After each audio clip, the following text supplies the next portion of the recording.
The war had raged for years, a relentless storm that turned the landscapes of Europe into a desolate wasteland.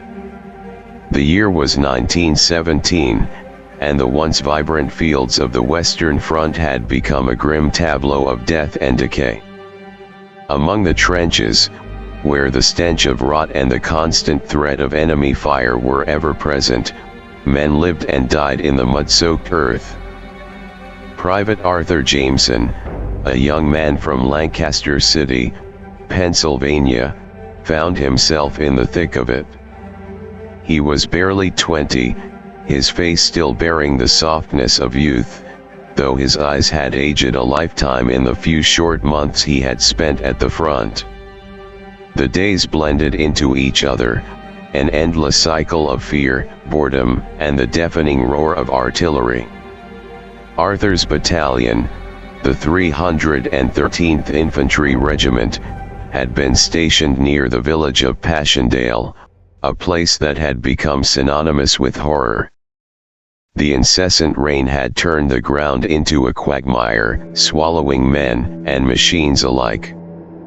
The mud was a living thing, a hungry beast that dragged down the unwary and the unlucky. One dreary morning, the order came down: they were to advance. The objective was a German-held ridge, a strategic point that had changed hands numerous times but never for long. Arthur's heart pounded in his chest as he prepared for the assault.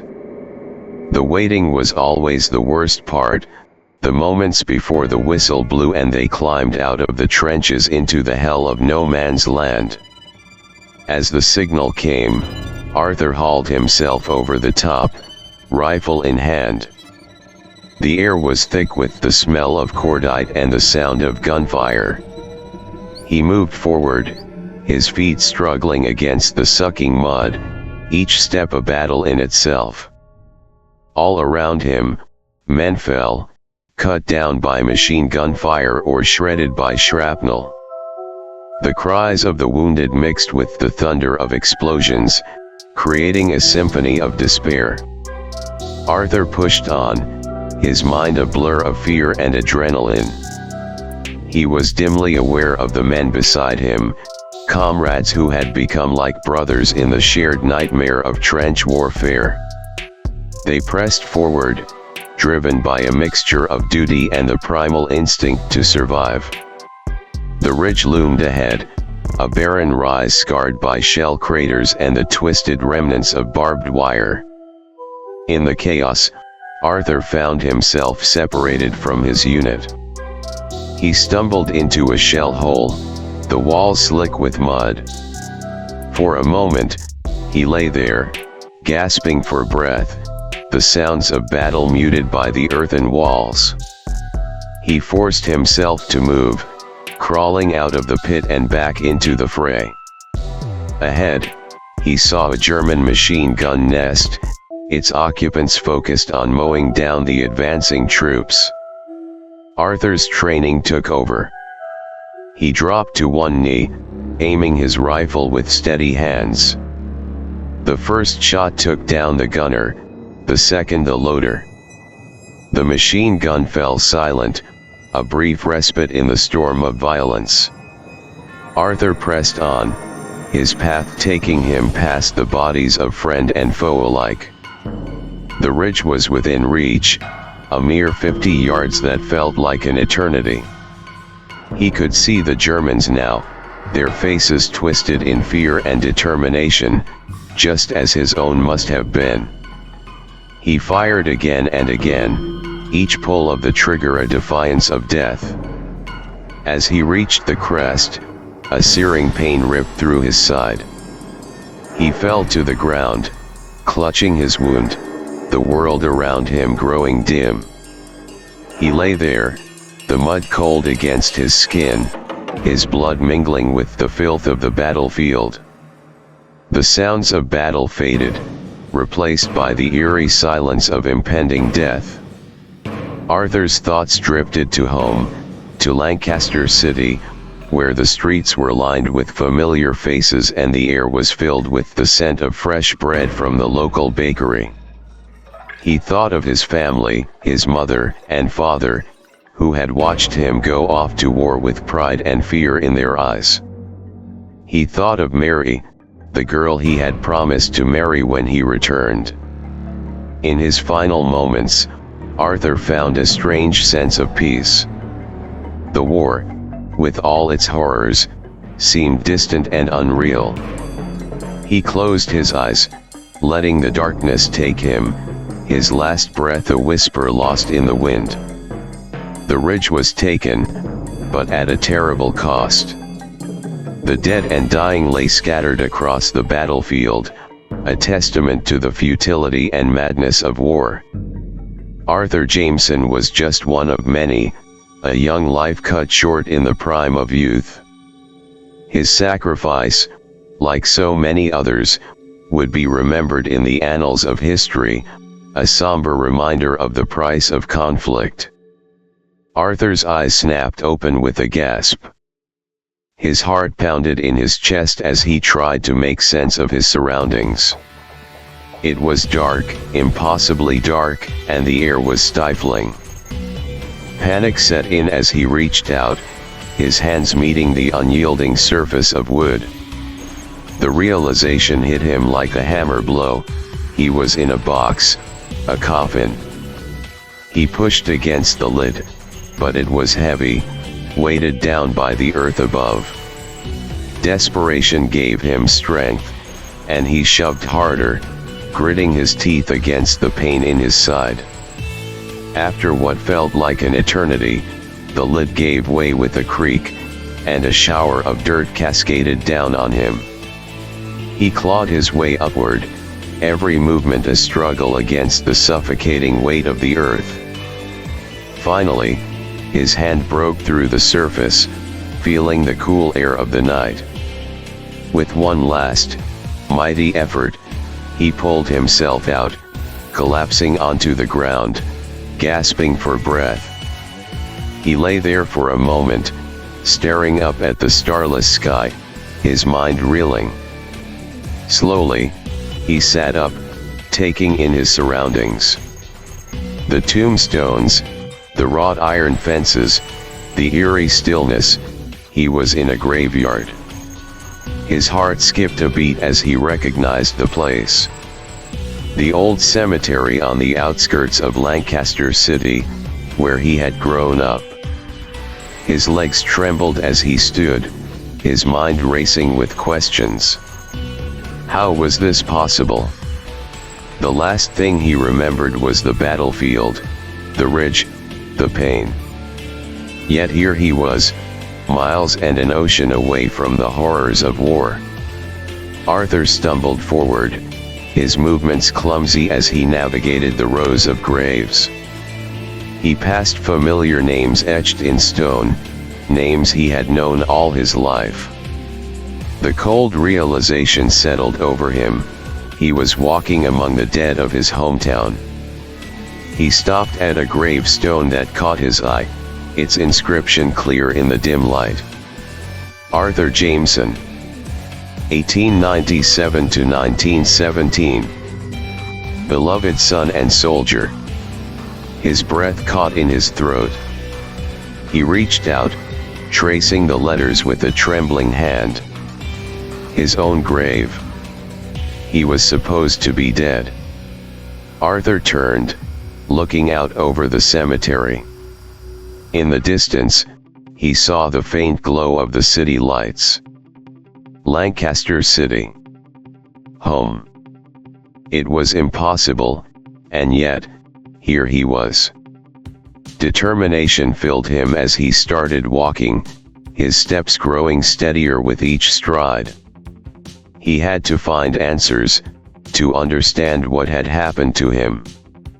As he made his way through the silent streets, memories flooded back, the familiar sights and sounds of a life he thought he had lost forever. The city was eerily quiet, the streets empty.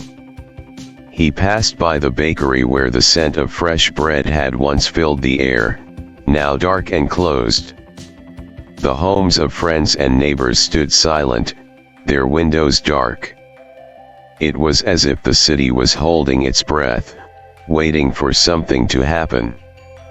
As he reached the heart of the city, he saw a figure standing under a street lamp. A shiver ran down his spine as he approached. The figure turned, and he saw the familiar face of Mary, the girl he had promised to marry. "Arthur." Her voice was a whisper, filled with disbelief and hope. "It's me, Mary," he replied, his voice breaking. She ran to him, throwing her arms around him, and he held her tight, feeling the warmth of her embrace. For a moment, everything felt right again. "How is this possible?" she asked, pulling back to look at him. "They told us you were dead." "I don't know," Arthur admitted. "I woke up in my grave. But I'm here now, and I need to find out why." Together, they made their way to the home of his parents. As they walked, Arthur couldn't shake the feeling that something was terribly wrong. The city he knew so well felt strange, different, as if it were a shadow of its former self. When they reached his parents' house, the door was ajar, the inside dark. Arthur stepped inside, calling out, but there was no answer. The silence was oppressive, the air thick with a sense of foreboding. He found his parents' bedroom, the bed neatly made but empty. A chill ran down his spine as he saw a note on the bedside table, written in his mother's hand. "Arthur, if you ever return, know that we loved you. The world has changed in ways we cannot understand. Be careful. Trust no one." Arthur's heart sank. What had happened to his family, to his city? He turned to Mary, his resolve hardening. "We need to find out what's going on," he said. Mary nodded, her face pale but determined. "We'll figure it out together." As they stepped back into the night, the weight of the unknown pressed down on Arthur. He had returned from the grave, but the world he had come back to was a far cry from the one he had known. The shadows of Lancaster City held secrets, and Arthur was determined to uncover them, no matter the cost. Arthur's mind buzzed with confusion and dread as he tried to piece together the fragments of his new reality. He turned to Mary, the only person who could provide answers, and asked the question that gnawed at his soul. "Mary, how did the war end?" Her face clouded with a mix of sorrow and fear as she reached into her purse, pulling out a tattered scrap of newspaper. She handed it to him, her hand trembling. Arthur unfolded the paper, his eyes scanning the headline. "Germany, Austria-Hungary, and Turkey to win war by December. Central powers to invade Great Britain. USA drops out and takes peace treaty. Date, August 11, 1918. Arthur's heart pounded in his chest as he read the words. The United States, his country, had abandoned the fight. The Central Powers were on the brink of total victory. He looked up at Mary, seeking some form of reassurance, but her expression offered none. She handed him another piece of newspaper, just as worn and fragile as the first. He read it with growing horror. Europe barely intact as Central Powers leave European countries in shambles. Asian allies back out of war as Japan takes peace treaty, ending the several-year Great War. Britain and France to remain as satellite nations to the Central Powers. Date, June 1, 1919. Arthur's breath hitched, his mind reeling from the implications. The world had changed drastically, far beyond anything he could have imagined. The Allied powers, once so confident in their eventual victory, were now subjugated, their sovereignty reduced to mere extensions of the Central Powers. How could this happen? He muttered, more to himself than to Mary. It's been a nightmare, Arthur, Mary said softly, her voice tinged with anguish. After the United States withdrew, the morale of the Allies crumbled. The Central Powers seized the opportunity, launching devastating offensives that overwhelmed our defenses. By the time it was over, Europe was left in ruins, and the Central Powers were in control. Arthur sank onto a nearby bench, the weight of this new world pressing down on him. The Lancaster city he had known, the world he had fought to protect, was gone. In its place was a twisted version where the oppressors had won. We're living in a shell of what used to be, Mary continued, sitting beside him. People are trying to rebuild, to find some semblance of normalcy, but it's hard. So many lost their lives, and those who survived are scarred in ways that can't be seen. Arthur's mind struggled to grasp the enormity of what Mary was telling him. The world he had known was not just changed, but shattered beyond recognition. But we took the treaty, Arthur said, confusion and desperation in his voice. How are we occupied? Mary sighed, her face etched with pain and resignation. Canada was occupied over several years after several trade deals went sour. We tried to save them, Arthur. We tried to stand up for our allies, but it wasn't enough. The Central Powers were relentless. After they secured Canada, they moved south, occupying most of the east coast of South America. Arthur's heart sank further as she continued. It was the start of the Second Great War. It barely lasted 5 years. We lost. Canada, South America, and the USA all fell while Asia took the quiet option and conformed. By 1924, we had lost everything. We are now the Central Powers of America. The words hung in the air, heavy with the weight of history and the sorrow of defeat. Arthur felt a chill run down his spine as he absorbed the reality of their situation. The land he had fought for, the freedoms he had believed in, were now under the control of those he had once seen as enemies. How do people live like this? Arthur asked, his voice barely more than a whisper. It's not living, Arthur.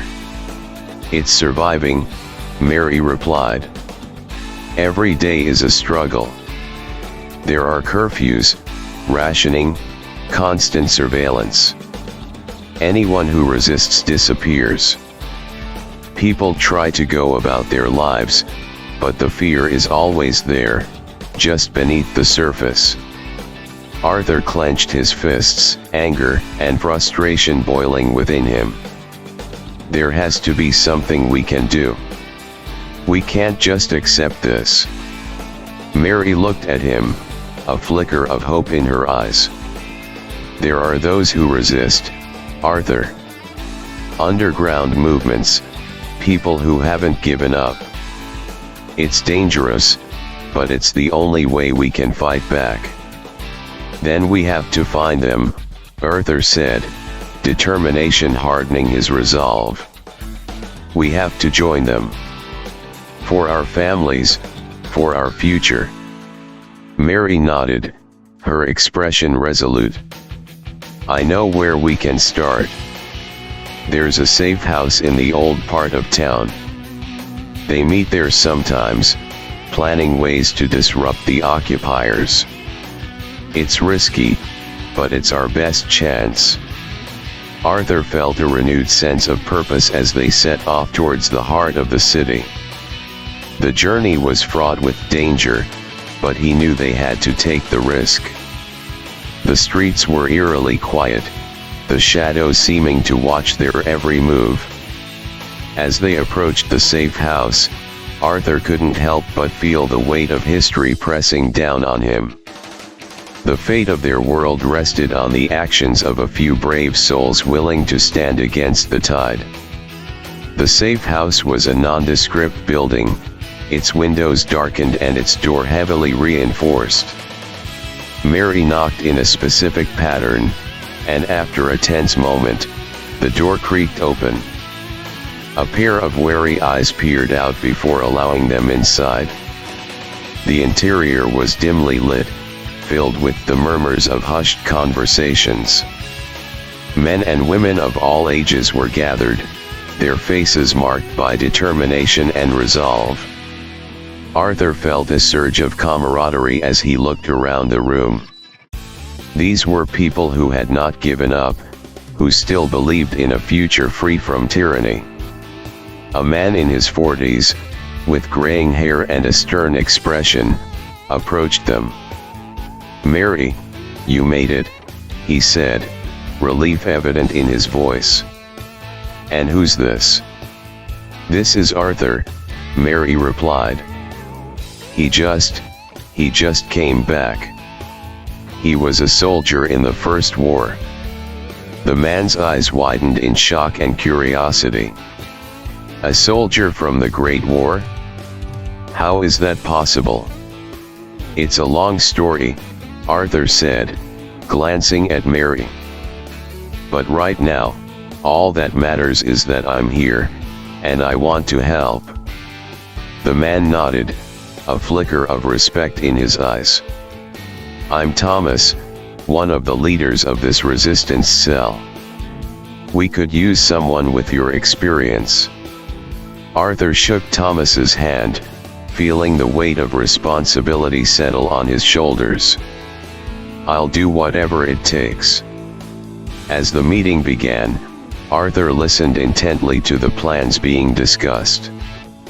They talked of sabotage, of disrupting supply lines, of spreading hope among the oppressed populace. It was a dangerous path, but it was the only way forward. In that dimly lit room, surrounded by those who still dared to dream of freedom, Arthur found a new purpose. The fight was far from over, and the road ahead was fraught with peril, but he knew that together, they could make a difference. The spirit of resistance burned bright within him, a beacon of hope in a world shrouded in darkness. As the night wore on and plans were laid, Arthur felt a sense of resolve he hadn't known since before the war. He had returned from the grave, not as a relic of a forgotten past, but as a symbol of defiance and determination. The fight for freedom would continue, and Arthur would be at the forefront, leading the charge against the oppressors. The city of Lancaster, the world, may have changed beyond recognition, but the spirit of its people remained unbroken. And as long as that spirit endured, there was hope for a better future. Arthur listened as Thomas laid out the grim reality of their situation.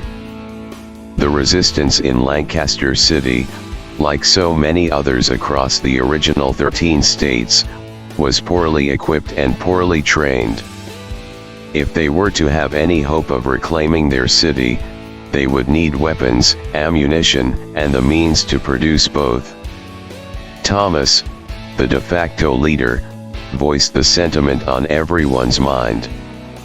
"We need guns. We need ammo. But no one here knows how to make either." A murmur of frustration swept through the room.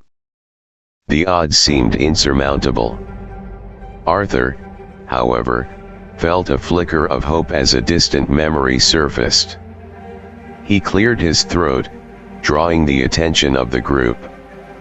"My family used to make our own rifle rounds for hunting," he began, his voice steady. and I remember my father talking about an emergency stash of rifles he buried. Old Springfield bolt actions. They're outdated, but they should be usable. Thomas's eyes lit up with interest. Are you sure they're still there? Arthur nodded. If the storage unit is still intact, there should be plenty of weapon parts to make more. In fact, it's possible several families around here might have similar caches. Back in the day, it was common to have emergency supplies. The room buzzed with renewed energy. The possibility of having even outdated weapons was a significant boost to their morale. Thomas looked around at the gathered resistance members, his face set with determination. All right, Thomas declared. We'll start with Arthur's family's cache. If we can get those rifles and any other supplies, it'll give us a fighting chance. After that, we need to search the city for other hidden caches. Every little bit helps. Arthur felt a surge of purpose as the group began to mobilize. They would need to move quickly and discreetly to avoid drawing the attention of the occupying forces. He glanced at Mary, who gave him a reassuring nod. Together, they would lead the way to his family's old hunting grounds. As they made their way through the shadowed streets of Lancaster City, Arthur couldn't help but feel a mix of nostalgia and sorrow. The city he loved was now a place of fear and oppression, but within it, the seeds of resistance were beginning to sprout. They reached the outskirts of the city, where the remnants of Arthur's family home stood. The area was overgrown, nature reclaiming what had once been well-tended land. Arthur led the group to a spot near the edge of the property, where a large oak tree marked the location of the buried cache. With the help of a few others, Arthur began to dig. The earth was stubborn, but their determination was stronger. After what felt like hours, they hit something solid. Carefully, they uncovered a large, weathered chest. Arthur's heart pounded as he pried it open, revealing rows of rifles, neatly packed and preserved. Here they are, he said, holding up one of the Springfield rifles. They're old, but they'll do the job. Thomas and the others examined the rifles, their faces showing a mixture of relief and resolve. These will make a huge difference, Thomas said. But we need more. We need to find other caches and figure out how to make our own ammunition. Arthur nodded. I can show you how to make the rounds. It's not easy, but it's doable with the right materials. Mary stepped forward, her eyes alight with determination. We can split into teams. Some of us will search for other caches, and the rest will start setting up a workshop for making ammunition. We need to be efficient and stay under the radar. The group quickly organized into smaller teams, each with a specific mission. Arthur and Mary led a team back to the safe house, where they would begin the delicate process of manufacturing ammunition. The others spread out across the city, discreetly asking around for any leads on hidden weapon caches. As they worked, Arthur felt a sense of unity and purpose among the resistance members. They were no longer just surviving, they were fighting back, taking the first steps towards reclaiming their city. The road ahead would be long and perilous, but with every rifle unearthed and every round made, they grew stronger. In the days that followed, the resistance began to take shape. Hidden caches yielded more weapons and supplies, and the makeshift workshop produced a steady stream of ammunition. The people of Lancaster City, once gripped by fear, began to find hope in the actions of the resistance. Whispered conversations in the dark spoke of rebellion and the dream of a free city. Arthur knew that this was only the beginning. The real fight lay ahead, against a powerful and entrenched enemy. But he also knew that as long as they stood together, they had a chance. The spirit of Lancaster, of the original 13 states, was alive and burning within them. And so, with the first light of dawn breaking over the city, Arthur and the resistance prepared for the battles to come. They would reclaim their city, their country, and their future, one step at a time. The Central Powers had won the war, but the fight for freedom had only just begun. Arthur surveyed the modest arsenal laid out before them, 10 Springfield rifles, 3 homemade ones. It wasn't much, but it was a start. He turned to Thomas, his mind racing with possibilities. "We only have about 10 rifles and 3 homemade ones," Arthur began, his voice steady. "But if we use these to hit the local police stations?"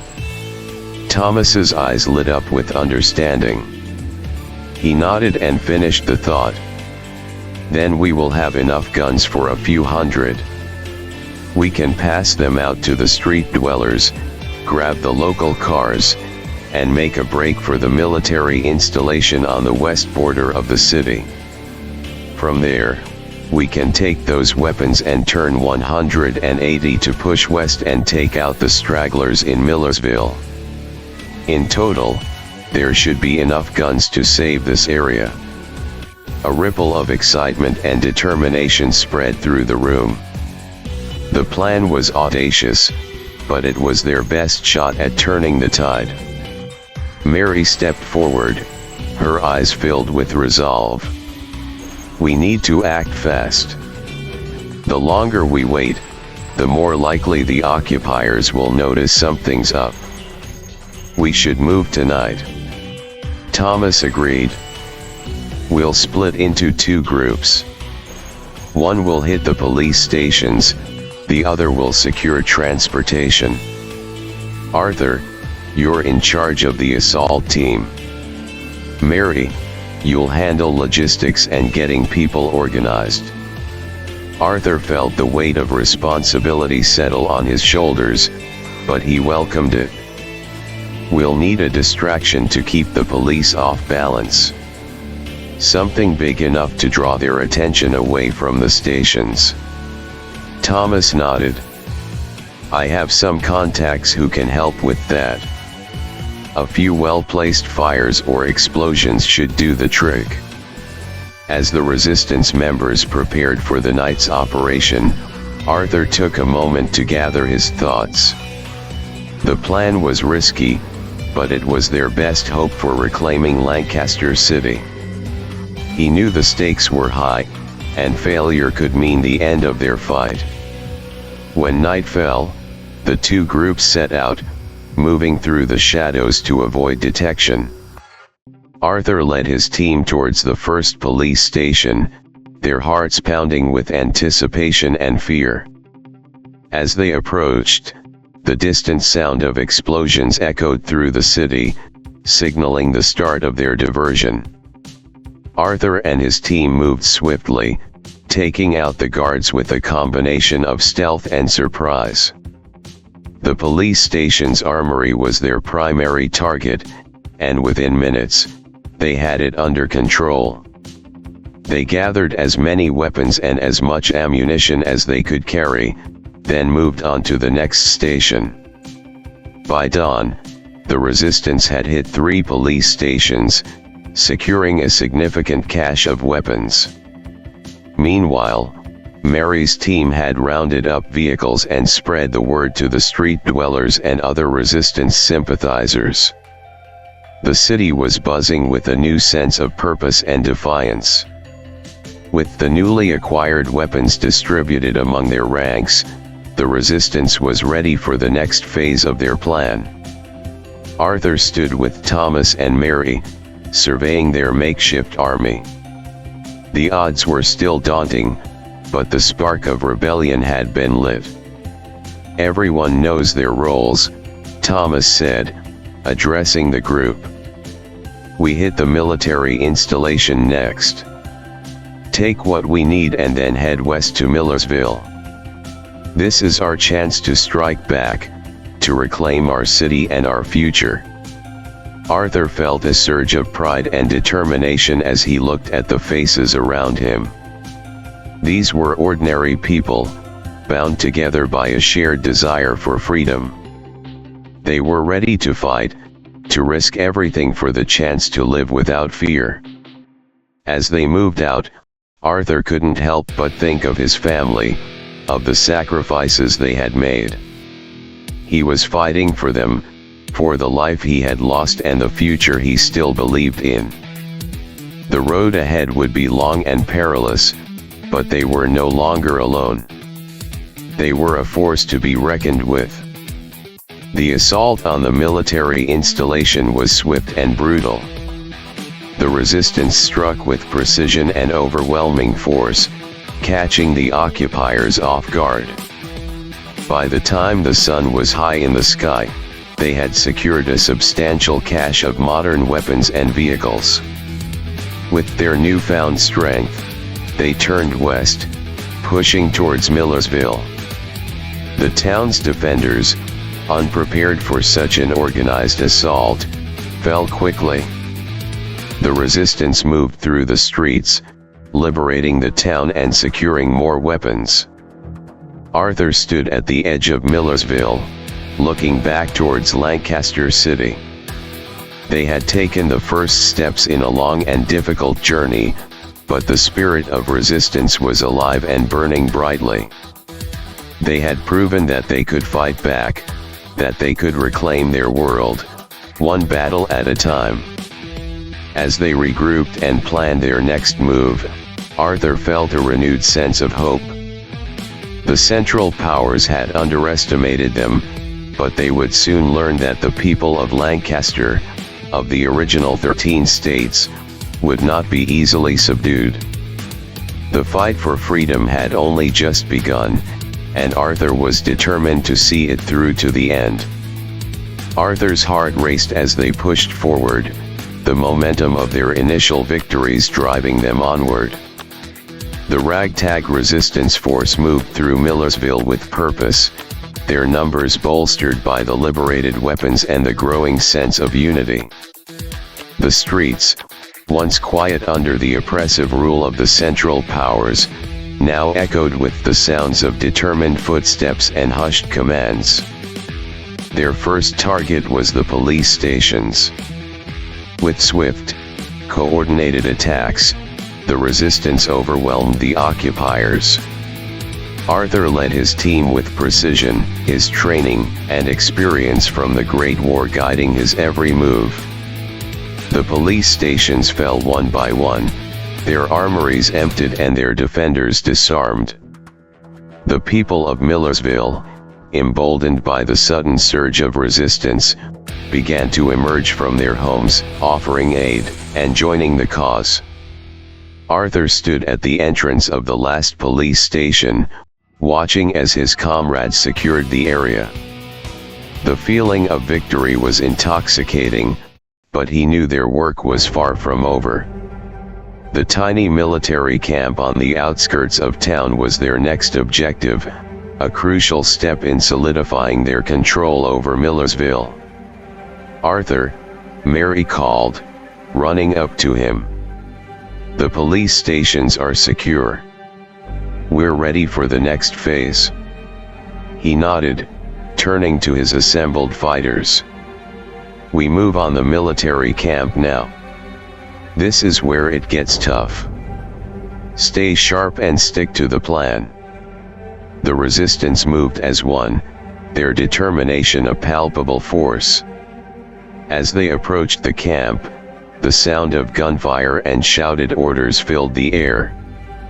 The occupiers, caught off guard by the speed and ferocity of the resistance, scrambled to mount a defense. Arthur led the charge, his Springfield rifle steady in his hands. They advanced under the cover of darkness, using the element of surprise to their advantage.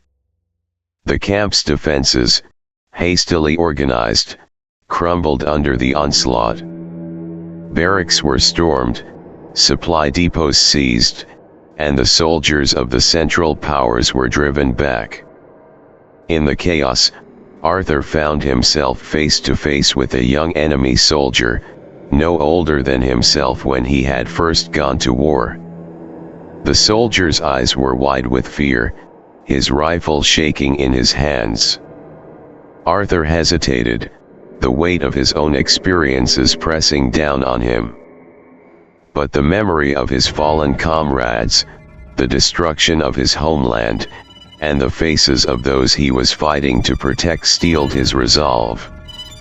With a swift, decisive motion, Arthur disarmed the soldier, knocking him unconscious with the butt of his rifle. He turned to see his comrades doing the same, overwhelming the camp's defenders with a combination of skill and sheer determination. As dawn broke over Millersville, the resistance stood victorious.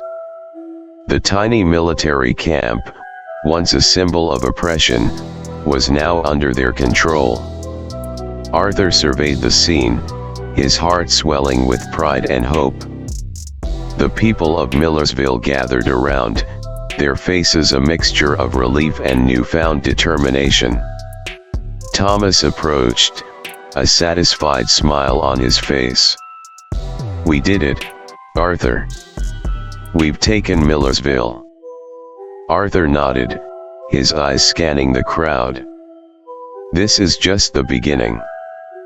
We need to fortify our position, organize our supplies, and prepare for the next step. The Central Powers won't take this lightly. They'll be back." Mary stepped forward, her voice firm. "And we'll be ready. We've shown that we can fight, that we can win. We just need to keep pushing, keep building our strength." Arthur looked at the faces around him, the people who had risked everything for a chance at freedom. He saw the resolve in their eyes, the same determination that had driven him to rise from his grave and fight for a better future. "Let's get to work," he said, his voice carrying the weight of their shared mission. "We have a city to reclaim and a country to liberate." The resistance set about fortifying Millersville, securing their hard-won gains and preparing for the inevitable counterattack. They trained, they planned, and they forged bonds of unity and trust that would carry them through the battles to come. Arthur stood at the edge of the town, looking out towards Lancaster City. The road ahead was long and fraught with danger, but they had taken the first steps towards reclaiming their world. The spirit of resistance burned brightly, a beacon of hope in the darkness. And as long as that spirit endured, they would fight, they would persevere, and they would win. The Central Powers had underestimated the will of the people, but they would soon learn that the fight for freedom was far from over. Arthur and his comrades were ready to face whatever came next, united in their resolve and driven by the dream of a better future. Over the next week, a wildfire of resistance swept across the East Coast. The news of Lancaster City's and Millersville's liberation spread like a beacon of hope, igniting uprisings in towns and cities along the seaboard. Each victory, no matter how small, fueled the flames of rebellion, and soon the Central Powers found themselves facing a well-coordinated, widespread insurgency. Arthur and his comrades worked tirelessly to maintain the momentum. They trained new recruits, organized supply lines, and coordinated with other resistance cells. The spirit of unity and determination grew stronger with each passing day. Then, A week after the initial spark, the West Coast joined the fray. From San Francisco to Seattle, the people rose up, striking back against their oppressors with a ferocity born of desperation and hope. The Third Great War had begun, and the world was once again plunged into chaos. Arthur stood on a makeshift stage in the heart of Millersville, addressing a growing crowd of fighters and supporters. His voice was strong, carrying the weight of their shared struggle. We stand here today, not just as citizens of Millersville or Lancaster City, but as part of a larger movement. Our brothers and sisters on the West Coast have joined us in this fight. The Central Powers thought they could crush our spirit, but they underestimated the power of unity and the will to be free. The crowd erupted in cheers, their faces alight with determination. This is just the beginning, Arthur continued. We have proven that we can fight, that we can win. But the road ahead is long and filled with challenges. We must remain vigilant, we must remain united. Together, we will reclaim our cities, our states, our country.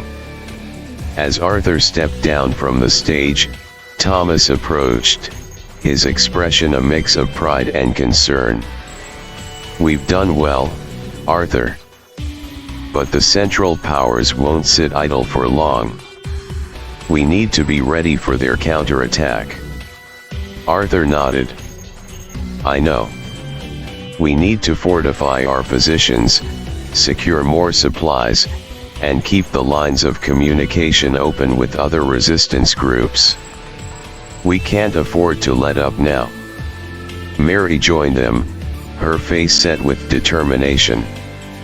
I've been in contact with some of the West Coast leaders. They're facing the same challenges we are, but they're holding strong. We need to coordinate our efforts, make sure we're supporting each other. The days that followed were a blur of activity.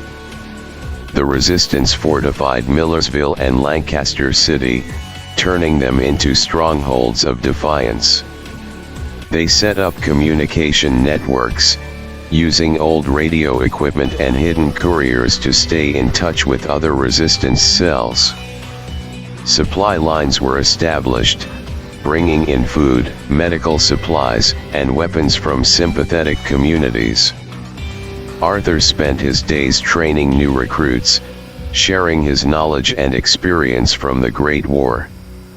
He saw the fire in their eyes, the same fire that burned within him. They were ready to fight, ready to sacrifice everything for the chance at freedom. One night, as he stood watch over the outskirts of Millersville, Arthur felt a sense of both dread and hope. The Third Great War had begun, and the world was once again at a crossroads. The outcome was uncertain, but one thing was clear: the people would not go quietly into the night. They would fight, and they would endure. As dawn broke over the horizon, Arthur turned to see Mary approaching. She handed him a cup of coffee, her eyes filled with resolve. Another day, another battle, she said, her voice steady. Arthur took the cup, nodding. We'll face whatever comes our way. Together. The sun rose, casting its light over a land divided yet united in its struggle. The Third Great War was a testament to the resilience of the human spirit, a battle for the soul of a nation. And as long as there were those willing to stand and fight, there was hope for a brighter future. In the weeks and months that followed, the resistance grew stronger, their resolve unbreakable. The Central Powers would soon learn that the fires of rebellion, once ignited, were not easily extinguished. The fight for freedom had only just begun, and Arthur and his comrades were ready to see it through to the end. Months passed, and the resistance grew from a series of isolated uprisings into a full-scale rebellion. The flames of defiance that had started in Lancaster City and Millersville spread across the continent, igniting hearts and minds with the promise of freedom. The Central Powers, once seemingly invincible, found themselves besieged on multiple fronts. In Canada, the spirit of rebellion surged as citizens took up arms against their occupiers. From the icy expanses of the Yukon to the bustling streets of Toronto, people united in their struggle. The Canadian resistance drew inspiration from their southern neighbors, their determination unyielding. In South America, the resistance movements were equally fierce. In Brazil, Argentina, and Chile, the people rose against the Central Powers' grip, fighting back with a combination of guerrilla tactics and widespread popular support. The lush rainforests and sprawling urban centers became battlegrounds, each victory bolstering the resolve of the freedom fighters. Arthur stood in a newly fortified command center in Millersville, a map spread out before him, covered in markers representing the ever-expanding fronts of the resistance. He glanced up as Thomas entered, a look of grim satisfaction on his face. "Reports are coming in from all over," Thomas said, pointing to the map. "Canada is fully mobilized. They're coordinating with our forces in the north, pushing the Central Powers back. South America is in full rebellion. The Central Powers' hold is slipping, Arthur. We're turning the tide." Arthur nodded, feeling a swell of pride and hope. "We've come a long way, but we can't get complacent. They won't go down without a fight. We need to keep pressing, keep coordinating our efforts." Mary entered, her expression serious but determined. "I've been in contact with leaders from the various resistance groups. They're ready to unite under a common banner. We need to formalize our alliance, create a unified command structure." Arthur agreed. "It's time to show the Central Powers that we're not just a collection of insurgents. We're a unified force, and we won't stop until every inch of our land is free." Over the next few weeks, representatives from the various resistance movements across North and South America gathered in a secret location. The meeting was tense, filled with passionate debates and fiery speeches, but in the end, they emerged with a unified strategy and a shared vision for the future. The newly formed Allied Resistance Command set about coordinating attacks, sharing resources, and providing support where it was needed most. The Central Powers, once so confident in their dominance, found themselves facing an enemy that was not only resilient but now well organized and strategically adept. As winter turned to spring, the resistance launched a series of coordinated offensives. In the north, Canadian forces reclaimed key territories, their victory cries echoing across the snow-covered plains. In the south, South American fighters liberated cities and towns, their resolve unbroken by the harsh conditions and brutal reprisals. Back in Lancaster City, Arthur and Mary led a critical assault on a major Central Powers supply depot. The battle was fierce, but the resistance fighters, fueled by months of training and the unbreakable bond of their shared cause, emerged victorious. The depot's capture dealt a significant blow to the occupiers' ability to wage war, tipping the balance further in the resistance's favor. One evening, as the sun set over the liberated city, Arthur stood with Mary atop a hill overlooking the landscape. The scars of war were evident, but so too was the indomitable spirit of the people who had fought and sacrificed for their freedom. "We've come so far," Mary said, her voice filled with both weariness and hope. "But the fight isn't over yet." "No, it isn't," Arthur replied, his gaze fixed on the horizon. "But we've shown that we can stand up to them. That we won't be broken. And with Canada and South America rising with us, we have a real chance to win this war." The months ahead would be filled with battles, with victories and losses, but Arthur knew that the tide had turned. The Central Powers' grip was loosening, and the dream of a free and united America was within reach.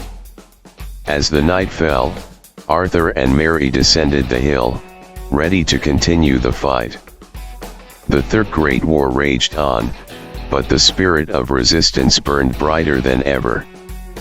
And as long as that flame endured, the people of North and South America would fight for their freedom, for their future, and for the hope of a world where tyranny would never again find a foothold.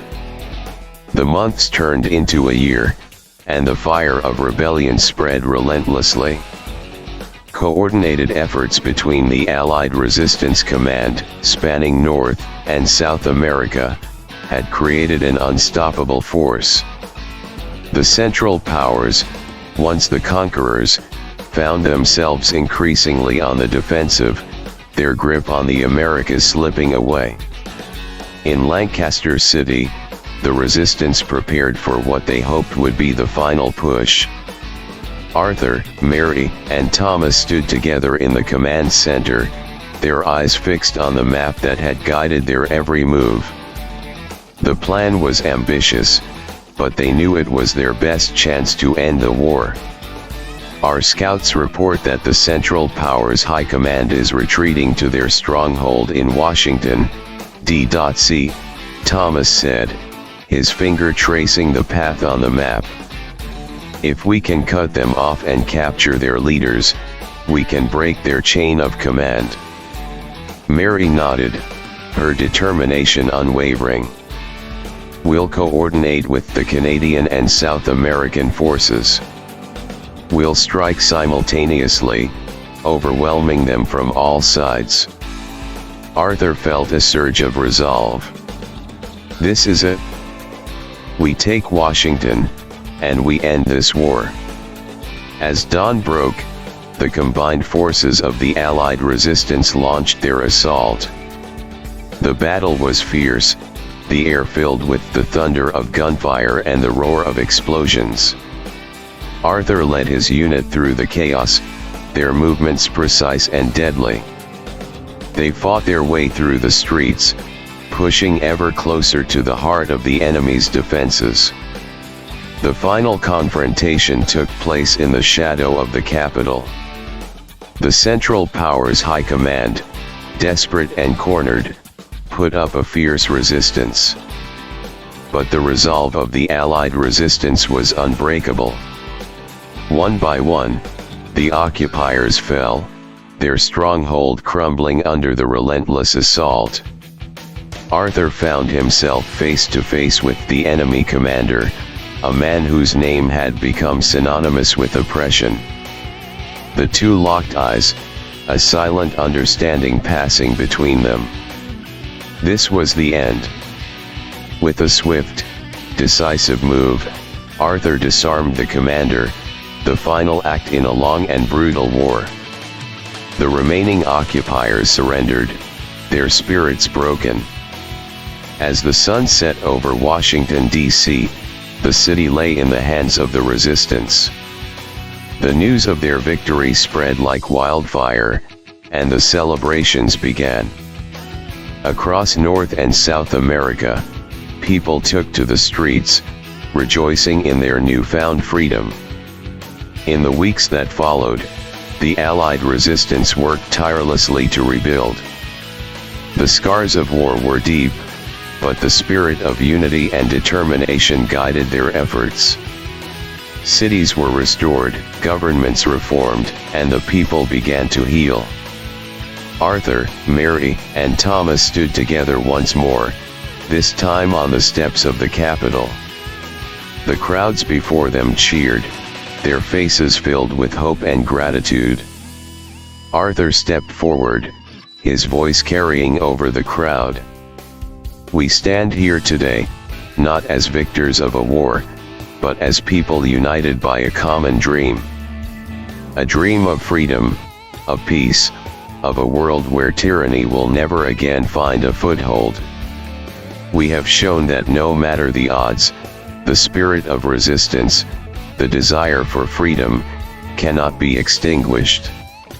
Mary joined him, her voice strong and clear. "We have fought, we have sacrificed, and we have won. But our work is not done. We must continue to build, to create a world worthy of the price we have paid." Thomas stepped forward, his eyes filled with determination. "We will honor the fallen by living the lives they fought for. We will create a future where our children can live in peace and prosperity." The crowd erupted in applause, their voices a chorus of hope and resolve. The Third Great War was over, and the people of North and South America stood on the threshold of a new era. As the sun set on that historic day, Arthur looked out over the crowd, his heart filled with pride and hope. The journey had been long and arduous, but they had emerged victorious. The flames of rebellion had forged a new world, and the spirit of resistance had created a future where freedom reigned supreme.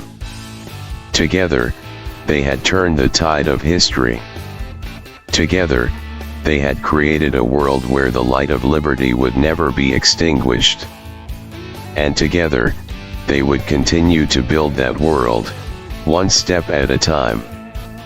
As the sun dipped below the horizon, casting a golden glow over the steps of the Capitol, Arthur, Mary, and Thomas stood together, looking out over the sea of hopeful faces. The war was over, and a new chapter had begun. The people of North and South America, united by their struggle and triumph, stood ready to build a future founded on freedom and justice. In the days to come, the scars of the past would slowly heal, and the spirit of resistance would continue to inspire generations. The world had been irrevocably changed, but the light of liberty burned brighter than ever. Arthur took a deep breath, feeling a profound sense of peace and accomplishment. They had fought for their freedom, and they had won. The journey had been long and arduous, but it had been worth every sacrifice. Together, they turned and walked down the steps, ready to face whatever the future held. The people cheered, their voices a harmonious blend of hope and determination. The end.